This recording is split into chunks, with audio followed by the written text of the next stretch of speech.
తెలుగు రాజ్యం ప్రేక్షకులకు హృదయపూర్వక స్వాగతం. నేను మీ చిల్లగట్టి శ్రీకాంత్ కుమార్. ఈ మధ్యకాలంలో నా లైబ్రరీలో చాలా పుస్తకాలు తిరగేస్తుంటే ఒక అత్యద్భుతమైనటువంటి కవిత నాకు కంటపడింది. అది ఖచ్చితంగా మీతో పంచుకోవాలని అనిపించింది. ఎన్నికలు అయిపోయిన తర్వాత దేశమంతా ఎలాగుంటుంది? దగాపడిన ఒక ఆడకూతురులాగా ఉంటుంది. దొంగ నవ్వుల బ్రోకర్ని నమ్మేసి అమాయకంగా రైలెక్కిపోయిన పల్లెటూరి పిచ్చి పిల్లలాగా ఉంటుంది దేశం. ఎన్నికలు పూర్తయిపోయిన తర్వాత దేశం ఎలాగుంటుంది? చిరిగిపోయిన ప్రచార పత్రాల గుట్టలాగుంటుంది.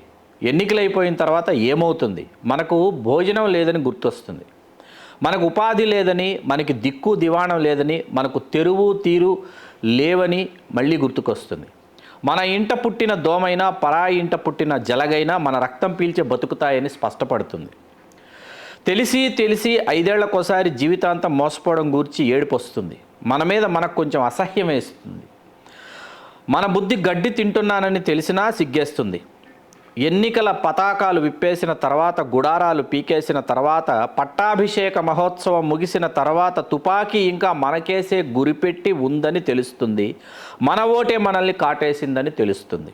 ఎన్నికలైపోయిన తర్వాత దేశం అంతా ఎలాగుంటుంది అంటే ఇలాగుంటుంది. ఈ కవితలో ఆ కవిగారు వెలుబుచ్చినటువంటి స్పష్టమైనటువంటి గుండెల్ని సూటిగా తాకేటటువంటి ఆ భావోద్వేగంలాగా ఉంటుంది. ఆ కవిగారి పేరు కాకర్లపూడి నారసింహ యోగ పతంజలి.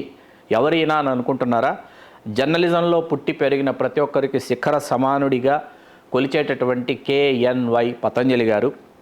వారు 1952 మార్చి 29న జన్మించి 2009 మార్చి 11న నిష్క్రమించినటువంటి ఒకానొక మహారచయిత, తెలుగు జర్నలిజం చరిత్రలో శిఖర సమానులు. వారి ఈ కవిత ఖచ్చితంగా మన వీక్షకులకి ఎందుకో తెలియజేయాలనిపించింది, తెలియజేశాను. చూస్తూనే ఉండండి తెలుగు రాజ్యం. మీ Chillagattu Srikanth Kumar. Please do subscribe to Telugu Rajyam channel. Please do subscribe to Telugu Rajyam channel. Please do subscribe to Telugu Rajyam channel. Hi అండి, నేను మీ ఆర్పీని, నెల్లూరు పెద్దారెడ్డి చేపల పులుసు ఓనర్ని. మీరు తెలుగు రాజ్యం అనే ఈ యూట్యూబ్ ఛానల్ సబ్స్క్రైబ్ చేసుకుని మంచి వీడియోలతో వస్తారు. Thank you so much.